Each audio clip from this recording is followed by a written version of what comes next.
houve uma murmuração dos gregos contra os hebreus, porque a sua viúva era desprezada no ministério cotidiano.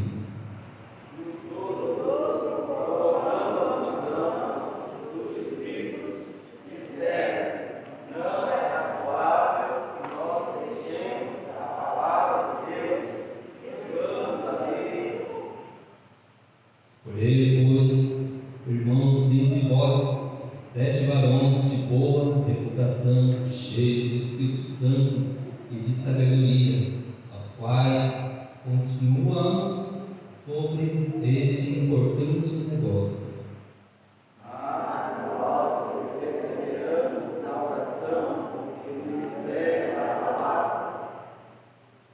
Este parecer contentou a toda a multidão e alegraram Estevão, homem cheio de fé do Espírito Santo, e Felipe, o Prócoro, e a Nicor, e Timão e Parmenas, e Nicolau, próximo de Antioquia.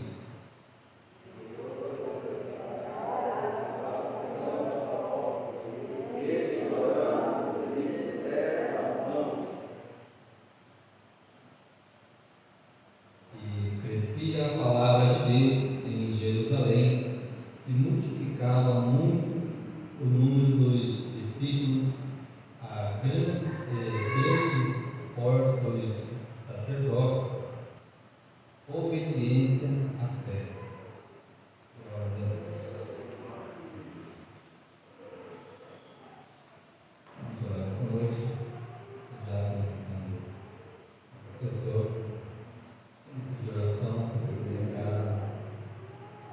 Pai de eterno poder, Pai Santo, aqui estamos, ó Deus, para ouvir a tua palavra. Já ouvimos, ó Pai, o hino da harpa que foi entoado nesta noite.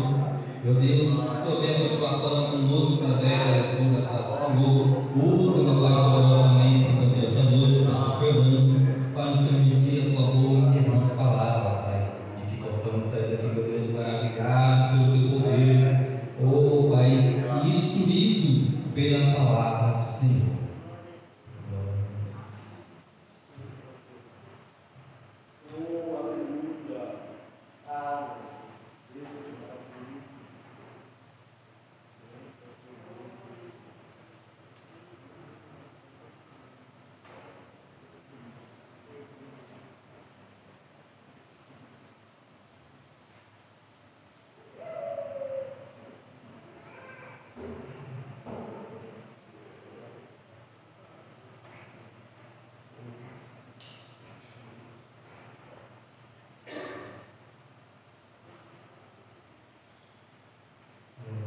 Meus irmãos, esta noite, vamos aprender um pouco mais sobre a palavra de Deus.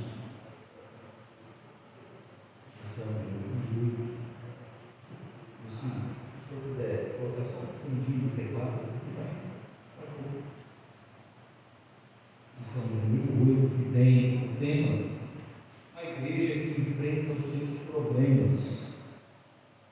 No final, gostaria de ouvir alguma das irmãs que quiserem louvar o Senhor, para a gente poder recolher os dízimos e ofertas. Tá bom? A irmã que sentir cantar um hino, louvar o Senhor, pode estar com a oportunidade. Pode deixar o hino com o presbítero conhecido e ele vai estar tocando para você. Glória a Deus. A lição anterior, meus irmãos, quem não esteve aqui na quarta-feira, falamos acerca de uma igreja que não teme a perseguição. 3 foram as tentativas de impedir o avanço da igreja primitiva. Primeiro foi a perseguição, depois a infiltração. Agora vem o terceiro problema para a igreja: que é a distração. Já que Satanás não conseguiu derrotar a igreja de fora para dentro, por meio da perseguição, nem conseguiu de dentro para fora, por meio da corrupção. Lembra no caso daquele casal que tentaram mentir para o Espírito Santo? Uma das coisas, irmãos, é nós mentirmos para os nossos esposos. Uma coisa é nós mentirmos para as nossas esposas. Outra coisa é nós mentir para o pastor, mentir para a nossa autoridade, mentir para o nosso padrão. Agora, uma coisa que não dá para fazer é mentir para Deus. Isso aí não tem como. Por quê, pastor? Porque Ele sonda os nossos corações. O homem vê a aparência, mas Deus conhece o nosso subconsciente. Deus conhece o mais profundo da nossa alma. Por mais que nós tentamos ou tentarmos esconder alguma coisa de Deus, é impossível, porque os olhos do Senhor estão envoltos todo o tempo para nós. Ele sabe para onde você vai, Ele sabe para onde você vem, Ele conhece aonde é o teu esconderijo. Todos nós temos um esconderijo, ainda que ninguém saiba, mas o Senhor conhece o teu esconderijo. Nas noites frias, na noite de angústia, é o Senhor que vela por nós. Até mesmo o nosso sono, Deus vela, irmãos. Deus conhece o oculto e o escondido do homem. Ele sabe até onde você sonha. Ele conhece. Tem um hino que nós cantamos e não prestamos atenção. Deus velará por ti. Aproveita a oportunidade de ser, eu digo, irmãos, que o momento em que o Espírito Santo visita é na hora do sono. Nós somos preparados para a morte todos os dias. Na hora que você está dormindo, Deus desce para te ver. É ali que Ele molda o vaso. Se preciso, Ele quebra. Porque Deus não trabalha conosco no horário que estamos acordados, que estamos agitados, somos falhos. A todo momento pecamos, irmãos. Pecamos no nosso pensamento, pecamos no nosso coração, pecamos no falar, pecamos no agir. A todo tempo vivemos um estado deplorável. Temos que reconhecer que nós somos falhos diante de Deus. Senhor, peguei, errei. Paulo vai dizer que devemos orar constantemente, pedindo perdão a Deus. Senhor, tem misericórdia de mim, guarda-nos. Números 23 diz que a causa de nós não sermos consumidos é a misericórdia do Senhor. Então, uma coisa é esconder algo do homem, mas nós não escondemos de Deus. Há um preparo para a nossa vida. Por isso, ore antes de dormir. Se vista adequadamente na hora de dormir. Irmãos, eu não estou falando isso de doutrina, eu estou falando isso de temor a Deus. Tem crente que perdeu o temor do Senhor. Irmãos, vai ser como um ladrão na volta de Jesus.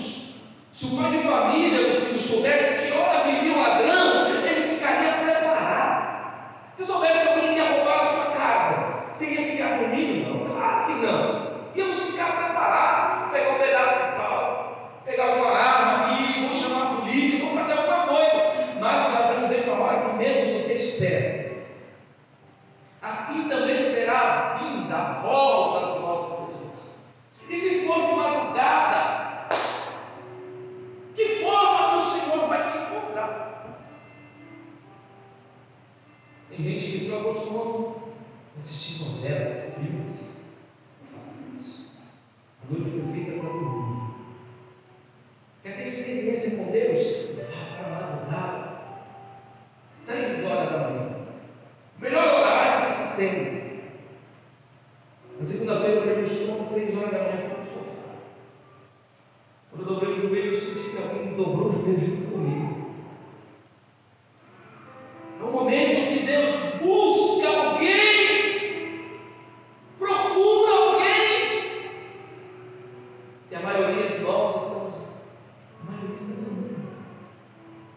Deus vela por você. Mas como que Deus vela? Eu não morri? Sono na segunda morte. Ele vela por você. Nós vivemos uma vida tão desraigada, comemos tanta bobeira. Quando olhamos outras senhoras assim, de cabelo branco, pode ter certeza que a alimentação deles não foi igual a nossa.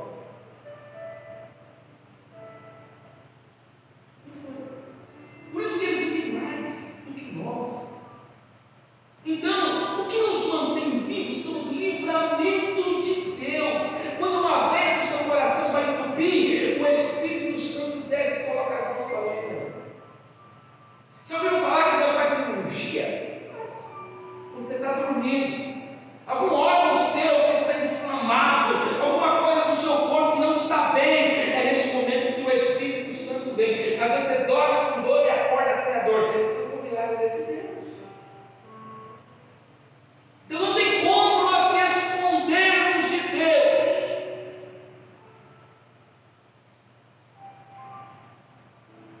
Satanás agora não consegue derrotar a igreja de fora para dentro por meio da perseguição, nem de dentro para fora por meio da corrupção. Tenta agora desviar o foco da sua liderança para os serviços da mesa. Curiosamente, o que está ameaçando a igreja agora não é uma coisa ruim, mas uma coisa boa. A igreja que enfrenta seus problemas. Tem um lugar que tem problema, é a igreja. Ah, pastor, mas tem problema e tem, irmãos. A gente não pode esconder, tem problemas. Ainda mais quando o número de irmãos vai aumentando, vai crescendo. Uma tradição. O comentarista começa introduzindo dizendo: nesta lição exploraremos a diaconia bíblica, o ministério essencial do serviço na igreja, que nos ensina sobre o serviço ao próximo.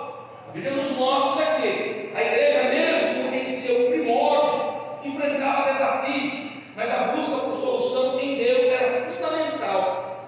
A criação de ministérios, de diáconos, não foi para estabelecer uma hierarquia, mas para organizar o serviço social na igreja, mostrando que todos os líderes são chamados a servir.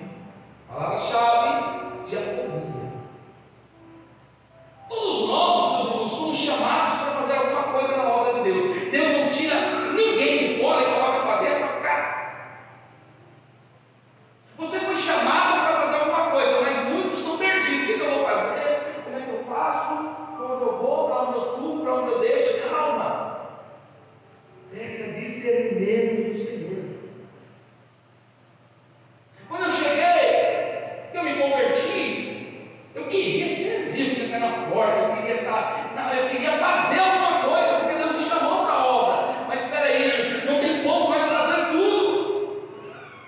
Cada um aqui foi chamado para uma coisa. Uns foram chamados para pregar, outros foram chamados para ensinar, outros foram chamados para cuidar dos necessitados, outros foram chamados para ficar na porta. Vai ter irmão que vai morrer na porta e não vai sair de lá, porque Deus chamou para ele ficar na porta.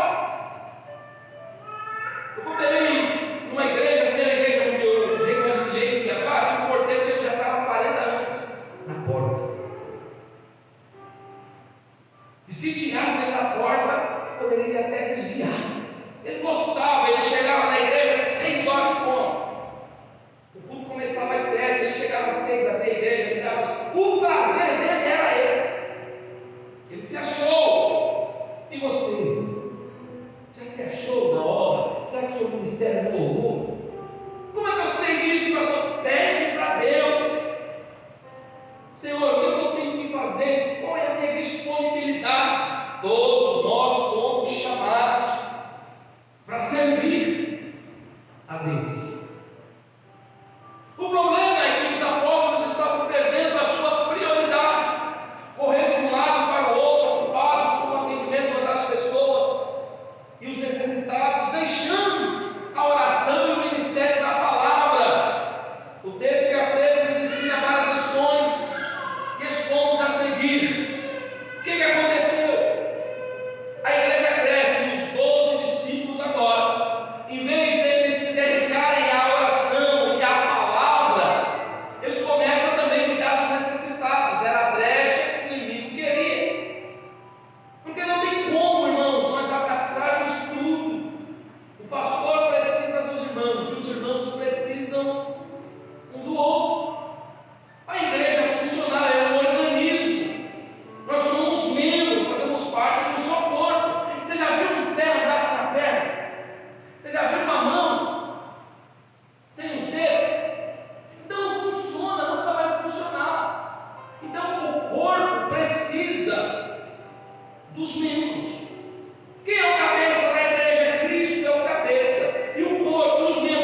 Deus vai dizer: então dirão o levita, pois não tem parte nem herança contigo. Os levitas não tinham casa, irmãos. Hoje eu acho interessante quando a gente vê um cantor, ele se denomina levita, eu sou levita, ele não sabe o que é o levita. O levita não podia dar nada, o levita não podia ter nada, o levita vivia de doação. Um exemplo maior foi Asaf. Quem conhece a Bíblia lembra do salmista, músico, teve o prazer de tocar no primeiro templo em Jerusalém. A Bíblia diz que quando Deus desceu no raio de 5 quilômetros, quem estava em torno do templo sentiu a glória de Deus naquele lugar, e ele estava lá. É um contexto histórico de que a sua esposa era enferma, doente. Quem esteve nesse momento próximo do templo quando Deus desceu, está lá em 1 Reis, quem estava próximo foi curado. Houve curas, houve milagre, mas o levita não pôde levar a sua esposa para a inauguração. Então o levita era 100% dependente do que ela dava a ele. É igual ao obreiro que hoje vive 100% da obra. Ele precisa dos irmãos. Ele precisa do apoio dos irmãos, da visita. Ele precisa do carinho do irmão. Deus sabendo disso, ele diz: então virão o levita, pois não tem parte nem herança contigo. Deuteronômio 14, 29. O estrangeiro, o órfão e a viúva estão dentro da tua cidade, e comerão e se fartarão, para que o Senhor teu Deus te abençoe em todas as obras que as tuas mãos fizerem. Irmãos, isso aqui é uma palavra profética de Deus. Quando você ajuda as viúvas, quando você ajuda o menos desprovido, você está sendo abençoado.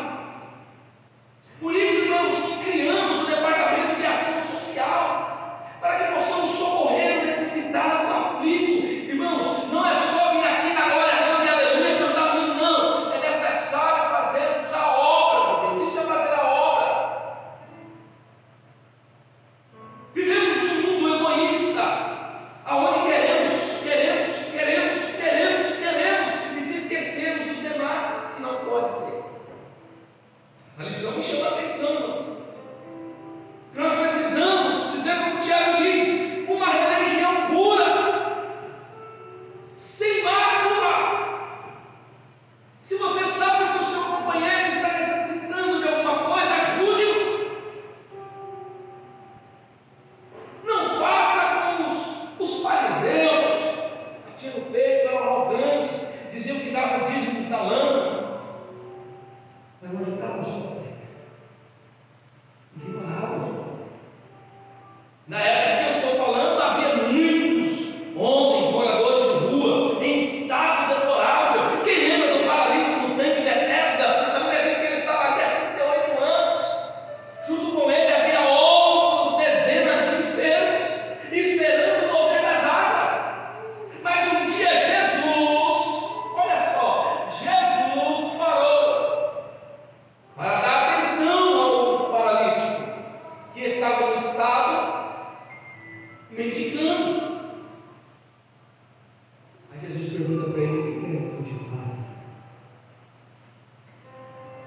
Em Atos também aparece Pedro e João, está o paralítico lá na frente do templo, esperando uma esmola. Pedro diz: eu não tenho ouro. Pedro era duro, Pedro não tinha dinheiro mesmo, Pedro era duro. Lembra que ele tentou passar pelos cambistas e não conseguiu porque ele não tinha dinheiro? Aí ele foi, Jesus falou: vai lá, cala a boca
Deus sempre cuida, irmãos. Deus sempre cuida daqueles menos desconfiados. Aleluia. Deuteronômio 26:12. Quando acabares de separar todos os dízimos da tua mesa, no ano terceiro dos dízimos, então os darás ao levita, ao estrangeiro, ao órfão e à viúva, para que comam dentro das tuas cidades e se fartem.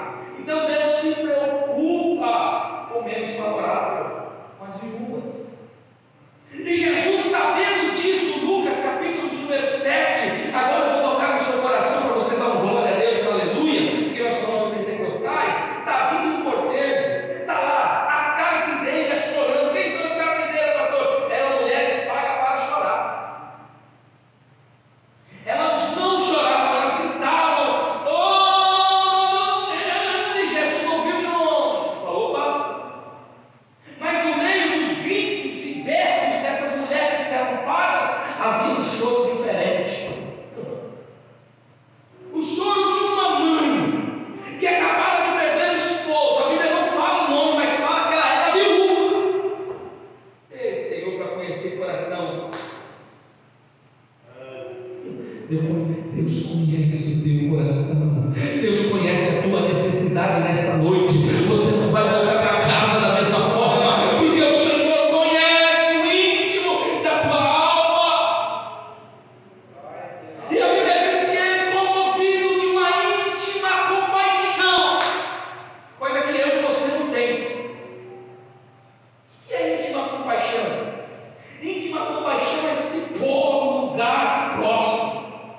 Sabe o que a maioria das vezes nós não entendemos? O que o irmão está passando é porque a gente não se põe no lugar dele. O irmão vem aqui na frente e fala: estou na prova, estou numa luta. A gente até ouve, mas fala: ai, tomara que não chegue isso para mim. Agora não, Jesus vai tomar para si as dores de uma mãe que chora a perda do filho mais velho. O choro dela tocou no céu, irmãos, e Deus mudou a rota, entrou na cidade onde levava o defunto, o jovem. E quando ele chega, para o cortejo. Onde Jesus chega, irmãos, não tem velório. Onde Jesus chega, não tem morte. Onde Jesus chega, tem vida, vida com abundância. Onde Jesus chega, tem consolo. Se você chora, o Senhor vem para te dar o refrigério para a tua alma. Ei, eu senti a presença. Aí para o velório. Aí ele olha para quem? Para as carpideiras que choram? Não, ele vai na mãe. Ele vai naquela que está ferida. Ele vai naquela que clamou em silêncio: meu Deus, e agora? O que será de mim? Porque o filho tinha a obrigação de cuidar da mãe quando o marido morreu. Mas essa mulher perdeu o marido, agora está perdendo o filho. Ela provavelmente gritou, não está escrito, eu estou conjecturando. Provavelmente ela gritou: o que será de mim? E o Senhor se colocou no lugar dela. Sabe por quê? Até aqui ainda não tinha instituição para cuidar das vidas. Ela seria lançada no vale do esquecimento. Ela seria colocada ali, ela teria que trabalhar para ter o sustento. Ela seria escrava de alguém mais importante. Então aquela mulher ali ia perder todos os privilégios. E Jesus, sabendo disso, pergunta para ela: mulher, por que choras? Pergunta que Deus faz para você nessa noite: por que tu está chorando? Eu sei, é uma aula de escola dominical, mas também é lugar de nós refletirmos. Deus sempre cuida das viúvas, e Jesus não ia deixar ela sofrer. A Bíblia diz que ele toca no esquife, é o caixão. Os que levaram pararam na hora. Opa! Acabou o choro. Vai acabar o choro na tua casa, vai acabar o choro no meio da tua família, vai acabar o choro, porque quando Jesus chega, tem vida. É o cuidado do Senhor. Mas ele só cuida das viúvas?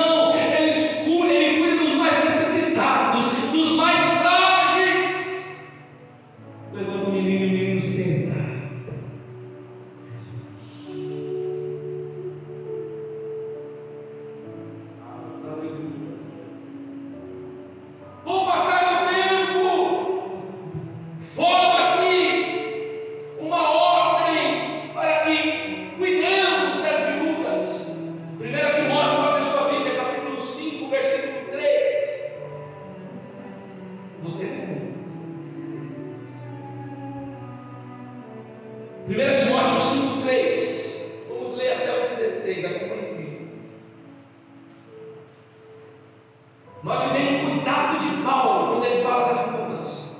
Ora, as viúvas verdadeiras, viúvas. De novo, não é hora, é honra. Honra as viúvas, verdadeiramente viúvas.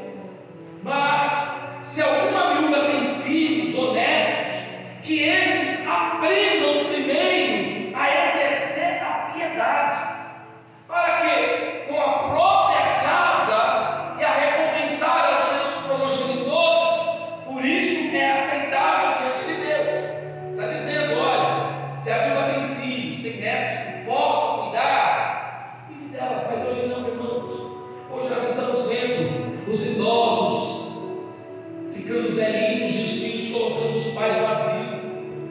Estão pegando os pais, depois dos pais terem cuidado. Eu sempre digo para minha esposa o seguinte: uma mãe, um pai com um filho vale 10, o filho vale 10, mas agora uma mãe, um pai com um filho não vale nada. O filho vai embora, esquece do pai, esquece da mãe. É a realidade, irmãos. Quem tem mais condições, vamos pegar esse velho aqui, vamos colocar ele aí mesmo, já só sabe o seu saco, paga lá uma casa de abrigo e fica lá o coitado. É isso que estão fazendo com os nossos velhinhos, irmãos.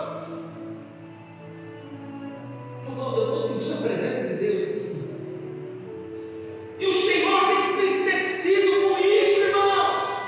Eu não tenho mais o meu pai, eu não tenho mais a minha mãe, mas eu sinto falta. Se você tem os seus pais, preserve por isso, irmãos. Na hora que ele precisar, dê um abrigo para ele. É bíblico, irmãos. Verso número 4: mas se alguma viúva tem filhos ou netos, que eles aprendam primeiro a exercer a piedade. Que é piedade? O amor. Para com a própria casa e a recompensar aos seus progenitores, por isso é aceitável diante de Deus. Verso 5: aquela, porém, que é verdadeiramente viúva e não tem amparo, espere em Deus e persevere em súplicas e oração, noite e dia. Entretanto, a que se entrega aos prazeres, mesmo viva, está morta. Porque tem gente que fica viúva, não quer casar de novo.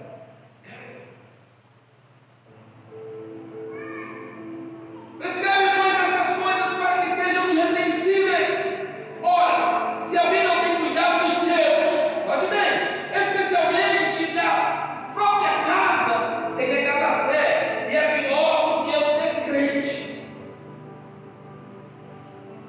Não seja escrita, senão viúva, que conte ao menos 60 anos de idade, tenha sido esposa de um só marido, seja recomendada para testemunha de boas obras, tenha criado os filhos, exercitado a hospitalidade, levado aos pés aos santos, socorrido na tribulação, se viveu na prática zelosa de toda a boa obra.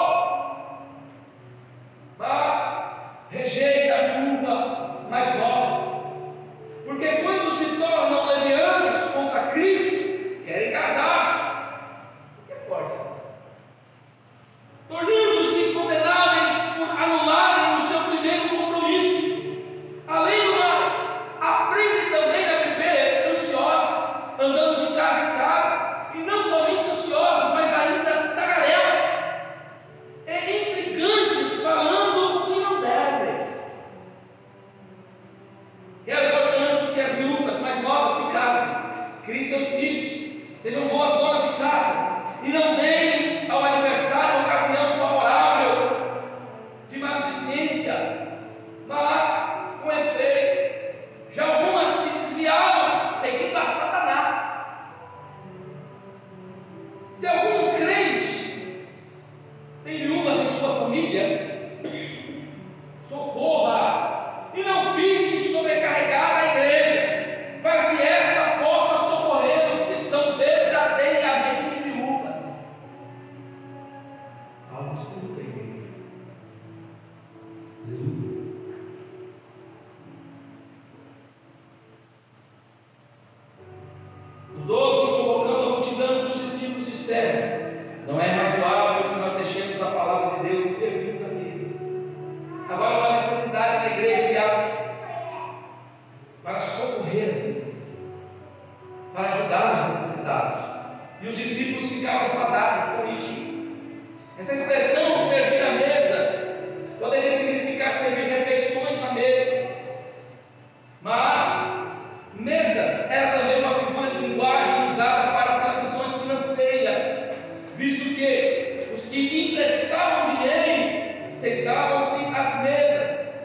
e exercer seu ofício. Essa palavra é usada nesse sentido. Mateus capítulo 21, versículo 12, fala da mesma. Mateus 21, 12. Quem encontrar, leia para mim. Mateus 21, 12.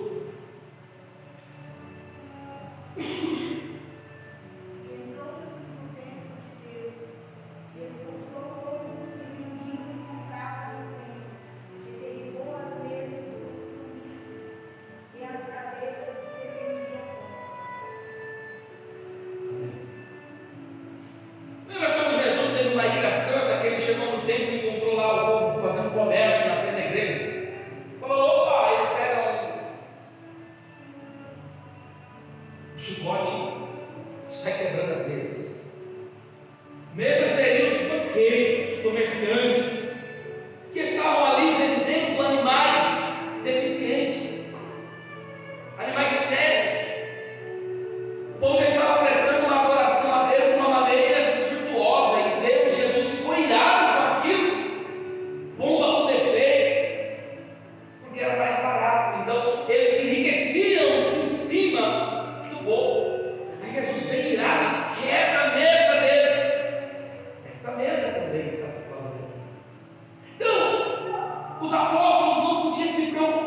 pensando. E tem isso na igreja, pastor? Tem, até hoje tem.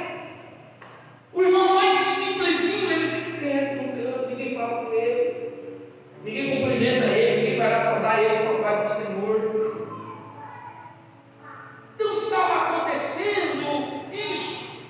As viúvas dos helenistas, aqueles convertidos que vieram da dispersação e não falavam hebraico, começaram a ser esquecidas da distribuição diária.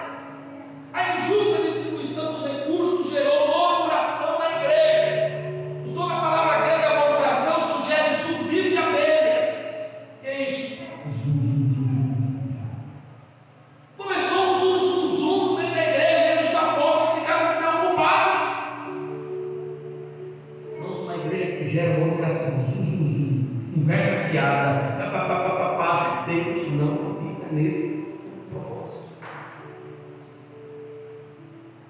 Eles tinham preocupação que quando eles se encontravam, havia salmos entre eles, havia palavra, um ia para a casa do outro, mas ia para adorar o nome do Senhor. Mas aqui começou a surgir um zuzunzu, Paulo, Pedro está esquecendo dos velhinhos. Aí começou esse zuzunzu a subir de abelhas. Um tumulto no meio da comunidade cristã estava colocando em risco a comunhão da igreja. Note que estava sério o assunto. A comunhão de fora, que agora fora atacada pela hipocrisia de Ananias e Safira, falando do casal de novo, estava novamente semeando ameaças pela injustiça. Quando tinha mentira no meio do povo, no meio da igreja, o Senhor matava. Por quê? Porque queria estabelecer a ordem. Ananias e Safira não mentiram a Pedro, mas mentiram para o Espírito Santo. Pior ainda. E o que aconteceu? No meio da mentira eles morrem. Eles nem terminaram de mentir, já morreram. Havia duas classes de judeus na igreja cristã. O primeiro grupo era composto pelos judeus que moravam em Jerusalém, na Palestina, e falavam aramaico, um idioma ancestral. Esse grupo orgulhava-se de não ter assimilado nenhuma estrangeirice em sua cultura. O segundo grupo era formado pelos judeus que haviam morado fora da Palestina por muitas gerações, mas depois do Pentecostes, depois que desceu o Espírito Santo, depois que a igreja nasceu, permaneceram em Jerusalém. Esses judeus haviam esquecido o hebraico e falavam grego. Os orgulhosos judeus de fala aramaica tratavam com desprezo os que falavam grego. Olha isso, disputa de cultura, modo de falar. E tem isso até hoje. Tem uns que falam bonito, tem outros que não sabem falar. Vou dar oportunidade para o homem que não sabe falar. Tem isso no nosso meio? Será que tem? Aqui não tem, né, no Califórnia, mas alguns lugares fora tem. Então eles estavam fazendo essa diferença e chegou até os apóstolos. A queixa acerca da ajuda aos pobres não passava de mero sintoma de um problema mais profundo, a saber, os cristãos de língua hebraica e os de língua grega estavam divididos em dois grupos separados. Irmãos, quando surgem grupos dentro da igreja, surge divisão, aí acaba. Tem os pós e os contra. Gostei dessa palavra. As panelas. Aí eu não vou ficar aqui não, eu gosto do pau da igreja. Estão gerando crentes, irmãos, não dela, que qualquer coisa quer sair, quer trocar de ministério, quer ir embora, quer fazer não. Os verdadeiros adoradores adoram em espírito e em verdade o nome do Senhor Jesus. Aleluia. É muito provável que o esquecimento das viúvas dos helenistas não fosse proposital. É claro que não foi de propósito, aconteceu. A queixa acabava recaindo sobre os apóstolos que estavam encarregados dessa distribuição. Atos 4:35, e depositavam os pés dos apóstolos. Então se distribuía a qualquer um, à medida que se alguém tinha necessidade. Uma medida imediata precisava ser tomada, para corrigir o problema. Os apóstolos não foram negligentes nem remissos, agiram com rapidez e sabedoria para estancar aquela hemorragia que colocava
Irmãos, a comunidade se junta, vem todo mundo, traz sacos. Não é, não é? No Antigo Testamento também negligenciaram. Isaías 58, versículo 6. A Bíblia diz: porventura, não é este o jejum que escolhi? Que soltes as ligaduras da impiedade, que desfaças as ataduras do jugo, e que deixes livres os quebrantados, e que despedaces todo o jugo. Precisamos parar de ser hipócritas, irmãos, e aprender que é socorrer uns aos outros. Irmãos, essa lição, essa revista que nós estamos estudando, fala de uma igreja que amava o próximo. O pastor só fala de amor toda vez. É a lição. No Novo Testamento, olha o que Jesus falou, Mateus 25, 35, abre a sua Bíblia e vamos ler junto.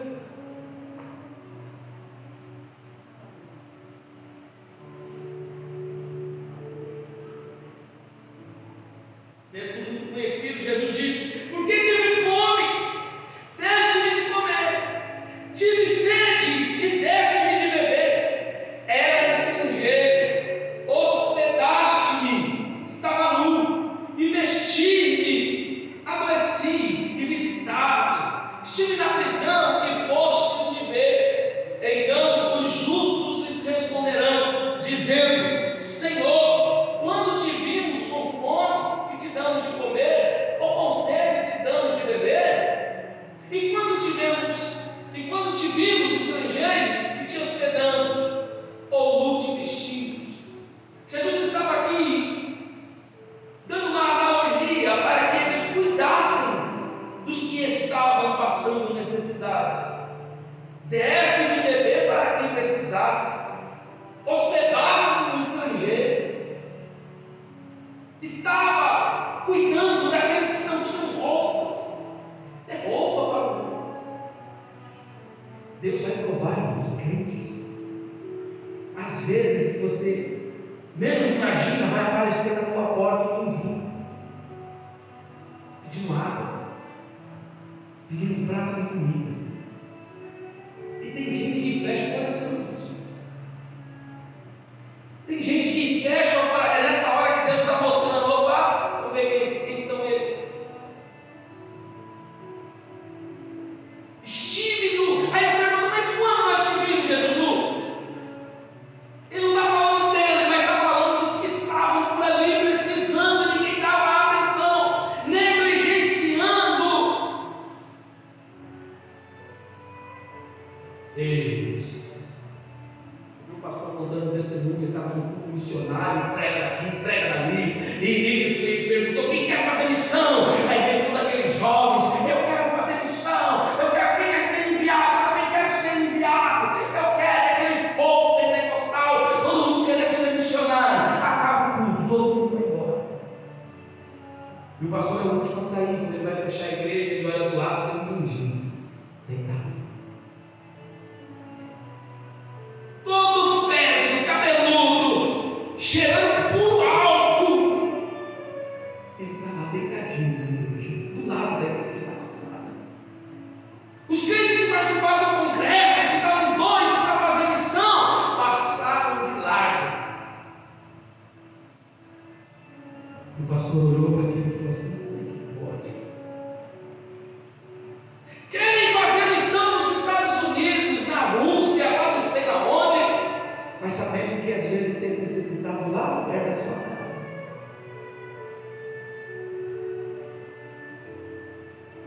Tem pertinho da igreja. E ele falou que quando ele se agachou, ele sentiu: para fazer missão não precisa ir longe. Para fazer a boa obra, irmão, não precisa ir longe. Às vezes, do lado da sua casa, você pode fazer a obra. Aleluia. Aí no teu lado, às vezes, você pode cutucar esse irmão e falar assim: do que tu precisa?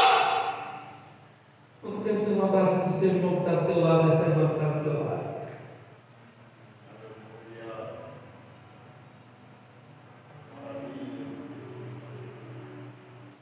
Porque tive fome, deste de comer. Quer ver um professor expert? Abraão Abraão um dia estava sentado. De longe ele viu 3 seres se aproximando. Abraão grita, sai e fala: ô mulher, prepara o bolo, prepara o chá, faz alguma coisa aí que nós estamos recebendo visita. E tem gente que nem gosta de ser visitada. Os 3 seres, o Pai, o Filho e o Espírito Santo, representação da Bíblia, está lá em Gênesis. Quando ele chega longe, ele já grita: pode entrar. E às vezes, irmãos, quem vai bater na sua porta é a bênção. Você não sabe. Abraão sabia muito bem receber, hospedar. Olha o que Jesus diz assim: ó, deixa de me beber, tive sede e me deste de beber outro. Era estrangeiro e hospedaste-me. Aí Abraão manda os 3 entrar. Sara está lá dentro fazendo bolo, para que eles pudessem se alimentar. Uma jarrona de suco de laranja, receber os visitantes. Sabe quem eram eles? Os mensageiros. E lá ele diz: tu serás pai. Eu? Sim. Sara está lá dentro, ela começa a rir, porque ela já está com 90 anos. Sobre 2 velhinhos que sabiam receber as pessoas.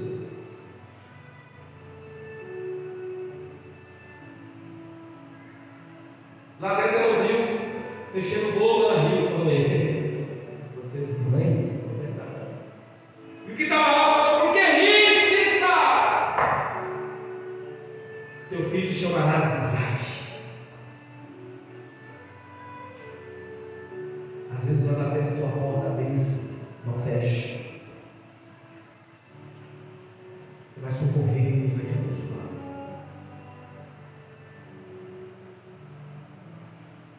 Eu não tenho, pastor, eu sei, mas se o que você tiver, ofereça.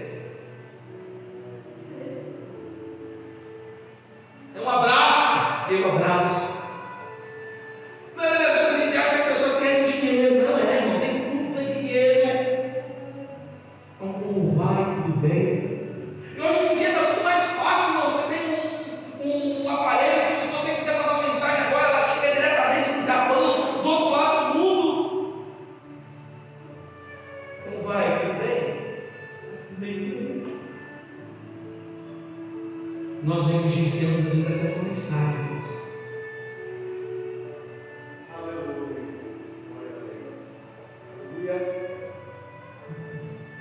A delegação de tarefas ou de coalição, a ministração da oração e da palavra. Diante do conflito, os apóstolos perceberam que parte da comunidade que estava sendo negligenciada precisava de cuidados. Olha os apóstolos. Contudo, eles também perceberam que não poderiam resolver o problema criando outro problema. Cuidar dos mais necessitados era uma missão urgente da igreja, mas os ministérios da oração e a pregação da palavra de Deus também eram. Tanto a parte social como devocional e evangelística fazem parte de uma única missão da igreja. Poderíamos dizer que são os 2 lados de uma mesma moeda. Cuidar dos necessitados é importante. Igualmente, importante é a oração e a evangelização. Vem cá, irmãos. Tem gente que acha que trazer uma cesta básica para a igreja já está salvo. Não dá. Tem gente que acha que porque ajudou o irmão a pagar uma conta de luz está salvo. Não dá. Ninguém se salva por obras. Você precisa fazer as demais também. Dê, doe, abrace, mas também ore, pregue a palavra de Deus.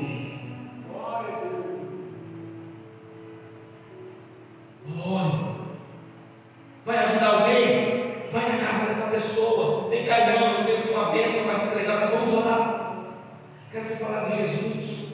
Eu quero fazer, vou fazer, o irmão está fazendo ali. Vou pôr aqui na Santa Ceia, trazem um dinheiro, um arroz, um feijão, um óleo, que você queira colocar para ajudar alguém necessitado. E diante dessa entrega, nós vamos fazer como manda a Bíblia. Nós vamos entregar para quem necessite, vamos orar, vamos pregar a palavra. Pastor, eu conheço alguém ali que está precisando, mas não é da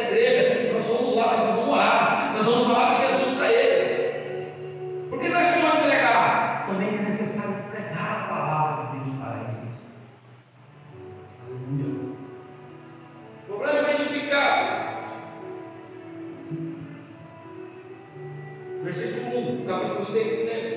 Encontrou a imediata solução, 2 ao 6. Resultado foi o crescimento da igreja, versículo 7. Temos aqui uma ajuda prática de como solucionar problemas, reconhecer o problema, recusar subordinar o que é essencial, remover as causas de reclamação.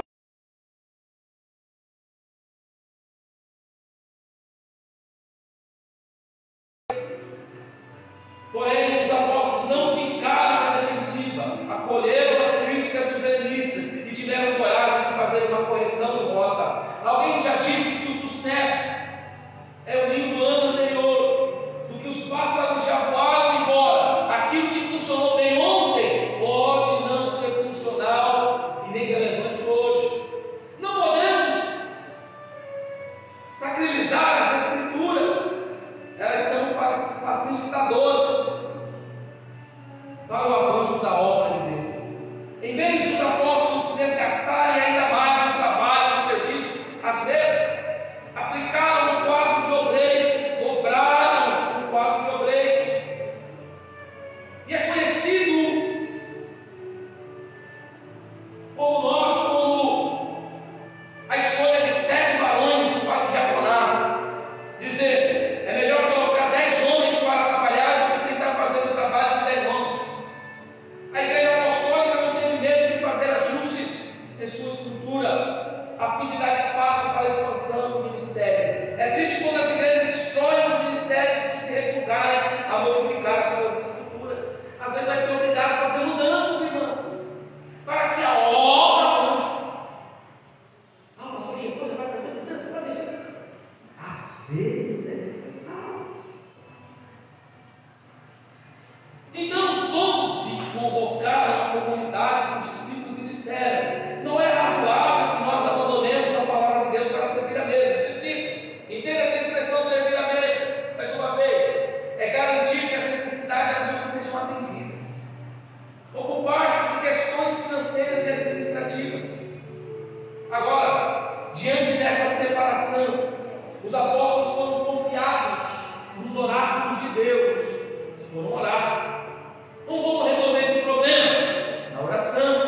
O problema dentro da igreja se resolve com oração. Eles foram encarregados de ensinar a palavra e fazer discípulos de todas as nações. Cabia a eles a diaconia da palavra e não a diaconia das mesas. Embora fosse um trabalho justo e necessário, a assistência das viúvas e aos pobres não era a prioridade dos apóstolos. Eles não podiam abandonar as trincheiras da oração, do ministério da palavra, para focar em outra área. A distração seria uma armadilha para Satanás acabar com a igreja. Servir é o verbo grego diaconeu, substantivo diaconia, e traduzido como ministério no versículo 1, uma vez que diácono. Hoje em dia os diáconos é um empregado, né? Uma vez que o diácono veio de diáconos, os homens aqui escolhidos são frequentemente mencionados como os 7 diáconos, mas esta designação não lhe é dada no texto. Atos 6:3. Escolhei, irmãos, 7 homens. Há vários paralelismos de literatura. Abra sua Bíblia comigo. Atos 6:3. Texto que lemos. Quem encontrar, leia para mim. Escolheu entre nós 7 varões de boa reputação, cheios do Espírito Santo e de sabedoria, aos quais continuamos sobre esse importante negócio. Pronto. A escolha precisava ser de pessoas sábias. Não poderia ser qualquer um. Nós temos que tomar cuidado, irmãos, com quem é separado da igreja. Com quem nós vamos separar para fazer as funções. Por isso que a maioria das vezes, quando nós temos um cavalo, achamos uma coisa e quando nós nos separamos, vai ver a outra. Aleluia. 7, e os meios pelos quais eles foram selecionados para esse trabalho, em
acredita?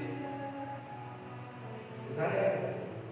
Menciona-se uma diaconisa segundo a tradição. A nomeação desses 7 marcou o início desta ordem de oficiais, mas o Novo Testamento dá enfim apoio à tradição. E é digno de nota que quando a igreja primitiva quis distinguir Felipe dos apóstolos, que tinha seu nome, a igreja não chamou de Felipe o diácono, mas chamou Felipe de evangelista. Então os 7 que receberam o diaconato nunca foram chamados de diácono, porque um era profeta, o outro era evangelista, o outro era... Mas foram selecionados por causa da sua reputação.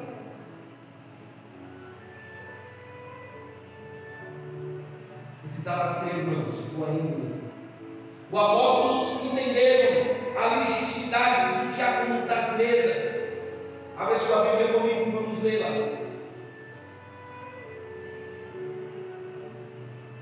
1 Timóteo 3, já vou encerrar. 1 Timóteo capítulo 3, versículo número 8.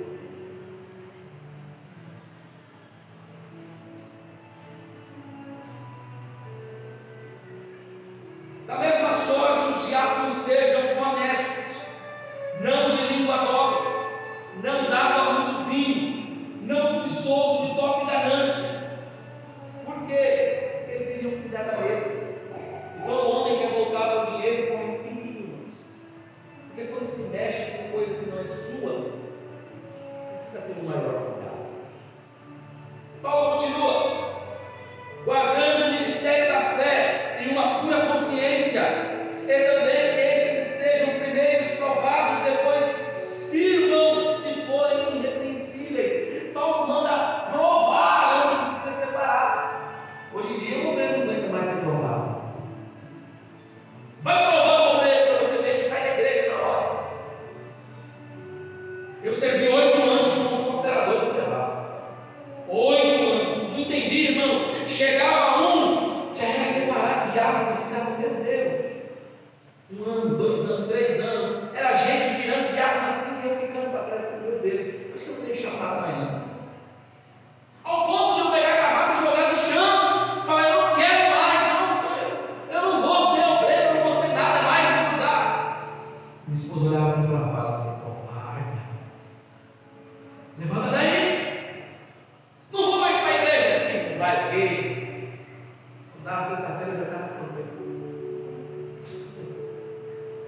8 anos, 5 anos para dar uma aula de escola dominical. Oi, mas eu fazia esboço. Eu vi os professores ensinando tudo errado e eu não podia fazer nada. E o Senhor falou, shh. Sabe o que um dia o pastor virou para mim e falou? Você nunca vai ser obreiro. Oi, é como se ele tivesse tomado um tapa na orelha. Meu Deus. Um dia ele virou para mim e falou assim: manda sua mulher calar a boca. Eles não tinham falado nada. Prova, irmão. Se eles foram no dia de hoje, eu estava no banheiro. Tinha oportunidade nem para orar. Aí arrumaram o contrabaixo para mim e deixaram de lado. Fica aí, você vai contrabaixo. Sabe qual era o meu sonho? Servir a Santa Ceia. Eu via todo mundo servir, irmãos. Gente que eu tinha ganhado para Jesus, já era diácono e eu. Meu Deus. É pior. Então hoje eu priorizo, irmãos. Hoje eu me desgasto na palavra, porque eu sei o que eu passei. E se você tem o sonho de pregar, de cantar, não desista do seu sonho. Que o pendrive cheio de mensagem, um dia eu taquei no lixo, falei, não quero saber para isso não. Isso não é para mim não, eu vou cortar cabelo. Eu ganho mais. Mas um dia Deus olhou para mim. Uma hora eu acabo. Então Paulo diz aqui, da mesma sorte, as mulheres sejam honestas, não maledicentes, sejam fiéis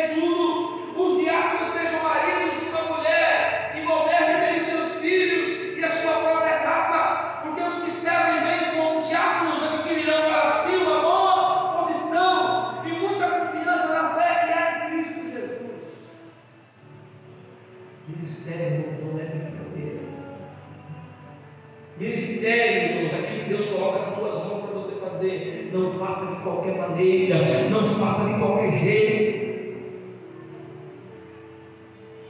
Porque os que servem bem adquirirão para si uma boa posição e muita confiança na fé que é em Cristo Jesus.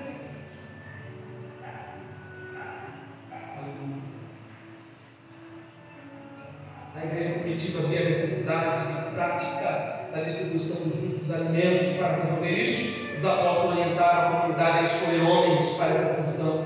O interessante é que, mesmo sendo um serviço aparentemente simples, os critérios não foram baseados apenas em habilidades administrativas, mas no caráter espiritual. Eu sou formado em administração lá fora, mas é aqui dentro.